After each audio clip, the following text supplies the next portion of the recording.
예, 오늘도 하나님 앞에서 하루를 시작하신 여러분에게 하나님 부어주시는 풍성한 은혜가 함께 하실 줄 믿습니다. 아멘. 예, 요셉을 만나고 집으로 돌아가는 형들, 어, 시몬을 붙잡혀 놓고 옥에 가둬놓고 돌아가는 형들, 그 발걸음이 어땠을까요? 한 발걸음이 떨어지지 않았을 것이고, 또 이후에 있을 일에 대한 두려움으로 가득 차 있었음을 볼 수 있습니다. 형들이 요셉을 떠나고 나서 요셉이 취한 그 조치 때문에 두려워서 집으로 돌아가고 있는데 설상가상으로 그 형들을 더 두렵게 하는 일이 생깁니다. 오늘 본문의 말씀 한번 보도록 하겠습니다. 우리 26절부터 한번 읽어보겠습니다. 시작. 그들이 곡식을 나귀에 싣고 그곳을 떠났더니 한 사람이 여관에서 나귀에게 먹이를 주려고 자루를 풀어본즉 그 돈이 자루 아귀에 있는지라. 아멘. 길을 가다가 한 여관에 들려서 좀 쉬었다 가려고 그곳에서 이제 나귀들에게 먹이를 주려고 그 곡식 자루를 열었는데 그 자루 안에 자기들이 가져갔던 그 돈뭉치가 들어있는 것입니다. 여러분, 이것이 잘못하면은 훔쳤다고 할 수도 있고, 값을 지불하지 않았다고 할 수 있고, 여러 가지 상황이 발생할 수 있는 가능성들이 참 많은 그런 일이 되는 것입니다. 그러니 그것을 본 돈뭉치를 발견하고 좋아하는 것이 아니라 우리가 보통 같으면은 공돈이 생기면 좋아하잖아요. 그죠? 근데 지금 좋아할 수 있는 그런 상황이 아니라는 것입니다. 앞으로 일이 어떻게 될지, 자기들에게 어떻게 해롭게 일이 전개될지 모르는 그런 상황이라는 것입니다. 그 형들의 반응이 어떨까요? 28절 한번 읽어볼까요? 읽겠습니다. 시작. 그가 그 형제에게 말하되 내 돈을 도로 넣었도다. 보라, 자루 속에 있도다. 이에 그들이 혼이 나서 떨며 서로 돌아보며 말하되 하나님이 어찌하여 이런 일을 우리에게 행하셨는가 하고. 아멘. 그들의 반응이 어땠다고요? 그들이 외치는 것입니다. 하나님이 어찌하여 이런 일을 우리에게 행하셨는가? 하나님이 어찌하여 우리에게 이런 일이 당하게 하셨는가? 여러분, 우리가 세상을 살면서 내 마음대로 안 되고 내가 교회를 잘 다니고 해도 힘든 일이 생길 때, 정말 내가 애를 쓰고 애를 썼지만은 그 문제를 이기지 못하고 헐떡거리고 있을 때, 여러분, 하나님 앞에 기도를 드려도 그 문제가 해결되지 않을 때, 여러분, 우리 입에서 이런 얘기가 나올 때가 있지 않습니까? 하나님께서 어찌하여 나를 돕지 아니하시는가? 하나님께서 어찌하여 나에게 이런 일이 생기게 하셨는가? 여러분, 사실 근데 대부분은요, 그런 일들은 하나님이 하실 때도 있지만 사실 우리의 인생의 대부분 그런 일은 우리의 선택과 우리의 결정에 의해서 벌어진 일들이지, 하나님이 우리를 일부러 징계하려고 주시는 일은 극히 드물다는 것입니다. 물론 그런 일도 있긴 있어요. 그러나 사실 따지고 보면은 대부분은 자기들의 잘못으로 인해서 그 열매를 먹을 뿐이면서 하나님께 탓한다는 것입니다. 오늘 이 사람들 보세요. 요셉의 형들 보세요. 누구 때문에 지금 이런 일이 벌어졌습니까? 하나님 그렇게 그들에게 그런 일이 벌어지게 한 것입니까? 아니면 자기들이 요셉에게 죄를 지어서 요셉을 팔아먹으로 인해서 이런 일이 지금 일어나고 있습니까? 자기들이 잘못이잖아. 그런데 자기들이 너무 두려워서 하나님께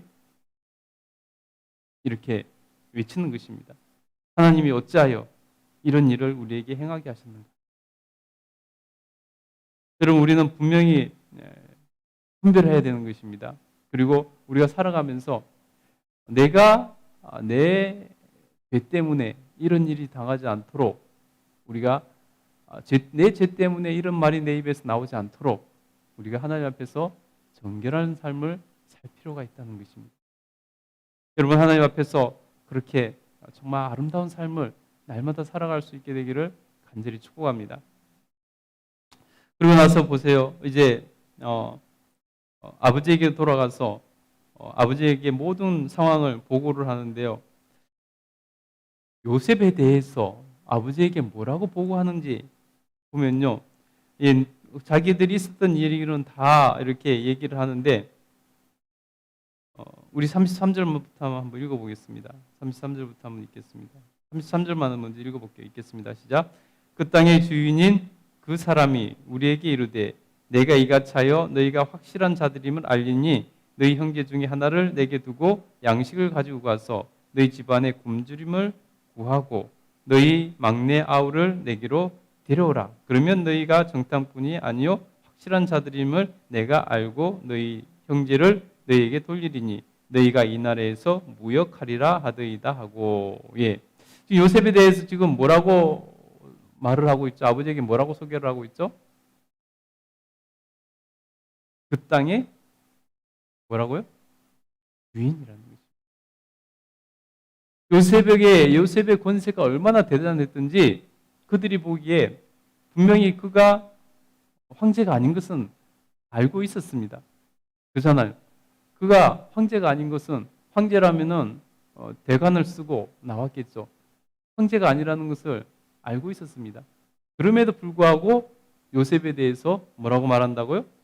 그 땅의 주인이라 말했습니다. 하고 이렇게 보고를 하더라는 것입니다. 여러분, 하나님께서 함께 하시는 사람, 하나님께서 복 주시는 사람은요, 노예로 팔려가도 그 땅의 주인이 되는 그러한 역사가 일어난다는 것입니다. 여러분, 우리가 이 땅에 살아가면서 하나님 뜻대로 살며 하나님과 동행하는 삶을 살아가면요, 하나님께서 우리로 이 땅에 주인같이 되도록 들어주신다는 것입니다. 여러분, 하나님 앞에서 이 놀라운 축복을 누릴 수 있기를 간절히 축복합니다. 요셉 이야기를 할 때, 하나님과 요셉 관계에서 요셉을 얘기를 할 때 항상 등장하는 말이 무엇입니까? 하나님이 요셉과 동행하심으로 그가 형통한 자가 돼요. 여러분, 하나님과 동행하는 것이 이렇게 복 있는 일입니다. 하나님과 동행하는 것이 이렇게 좋은 것이라는 것을 여러분 꼭 기억하시고 날마다 하나님과 동행하는 편을 선택할 수 있기를 간절히 축복합니다. 매 순간, 매 선택의 순간, 매 결정의 순간, 매 습관의 순간 하나님과 동행하는 편을 선택할 수 있기를 간절히 축복합니다. 그러면 하나님께서 이 땅에서도 잘 되는 복을 허락해 주실 것입니다. 그 복을 받은 아버지가 요셉이 어떻게 반응을 할까요? 우리 36절 한번 우리 35절부터 또 읽어보겠습니다. 읽겠습니다. 시작. 각기 자루를 쏟아본즉 각 사람이 돈뭉치가 그 자루 속에 있는지라 그들과 그들의 아버지가 돈뭉치를 보고 두려워하더니 그들의 아버지 야곱이 그들에게 이르되 너희가 나에게 내 자식들을 잃게 하도다. 요셉도 없어졌고 시몬도 없어졌거늘 베냐민을 또 빼앗아 가고자 하니 이는 다 나를 해롭게 함이로다. 여러분, 지금 또 자료를 열어보니까 다 사람마다 다 돈뭉치가 들어있는 것입니다. 그걸 보고 모든 가족이 형들과 심지어 아버지조차도 두려워서 떨었다는 것입니다. 여러분, 사실 성경에 보면은 이미 이 사건 이후에 또 야곱의 아들들이 요셉의 형들이 애굽으로 한 번 더 양식을 구하러 내려가지 않습니까? 그곳에 내려갔을 때 그들이 변화된 모습을 보고 요셉이 자신의 신분을 밝히면서 동생임을 밝히면서 아버지에게 가서 모시고 내려오라고 이렇게 합니다. 그래서 먼저 밝혔기 때문에 해와 달과 별들이 자기 별에 절하는 그런 꿈이 있었지 않습니까? 아버지가 실질적으로 요셉에게 절은 하지 않았지만은 지금 이미 요셉의 소식을 듣고 두려워 떠는 모습, 이것이 이미 해와 달이 요셉의 별에게 절하는 것과 진배 없는, 다름없는 그러한 것을 보여주는 것이라고 할 수 있습니다. 하나님의 그 놀라운 계시의 꿈이 그대로 이루어지는 것을 다시 한번 우리는 확인할 수 있다는 것입니다. 여러분, 하나님은 아주 놀라우신 분이십니다. 하나님은 역사를 운행하시는 분이시고 우리의 삶을 주장하시는 분이십니다. 그 하나님 우리가 인정하고 살아가야지 우리 삶에 정말로 탈이 없고 우리 삶이 하나님 앞에서 정말 복된 인생이 될 수 있는 것입니다. 여러분, 우리가 꼭 그렇게 한번 살아봅시다. 그리고 아버지 야곱이 이제 베냐민을 내놓기 싫어가지고 자식들을 원망을 합니다. 요셉도 없어졌는데 이제 시므온도 이제 죽은 사람처럼 취급을 합니다. 시므온도 없어졌는데 이제 베냐민까지 내놓으라는 것이냐라고 원망을 하는 것을 볼 수 있습니다. 참 아직도 야곱이 편애를 하고 있다는 것을 우리가 볼 수 있습니다. 지금 당장 둘째 아들이 잡혀서 죽을지 살지 모르는데 이제 베냐민 감싸느라고 마치 시므온은 죽은 아들처럼 취급을 해버리는 것을 볼 수 있습니다. 이래서는 안 되죠, 그죠? 근데 그때 장자 르우벤이 아버지를 이렇게 설득하려고 나서는 걸 봅니다. 37절부터 한번 읽어보겠습니다. 시작. 르우벤이 그의 아버지에게 말하여 이르되 내가 그를 아버지에게로 데리고 오지 아니하거든 내 두 아들을 죽이소서. 그를 내 손에 맡기소서. 내가 그를 아버지께로 데리고 돌아오리이다. 야곱이 이르되 내 아들은 너희와 함께 내려가지 못하리니 그의 형은 죽고 그만 남았습니다. 만일 너희가 가는 길에서 재난이 그에게 미치면 너희가 내 흰머리를 슬퍼하며 수월로 내려가게 함이 되니라.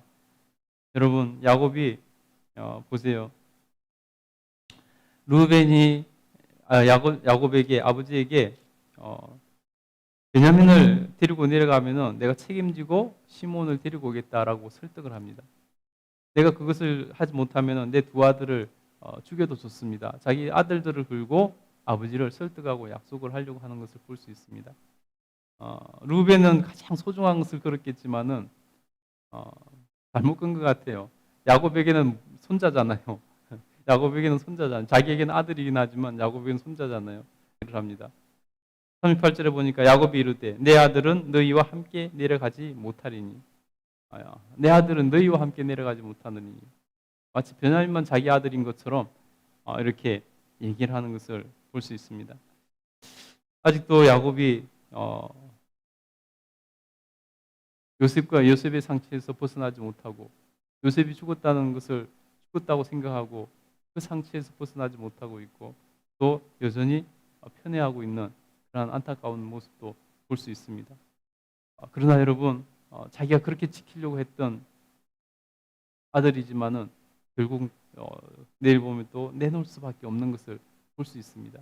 여러분, 사람이 아무리 자기가 지키려고 해도 하나님이 지켜주시지 않으시면은 그것이 아무것도 아니요 허사가 될 뿐이라는 것을 우리가 또 알 수 있다는 것입니다. 여러분, 하나님께서 여러분을 지켜주실 것입니다. 하나님께서 여러분의 가정을 지켜주실 것입니다. 하나님께서 지키시도록 여러분 하나님께 맡길 수 있게 되기를 간절히 축복합니다. 기도하겠습니다.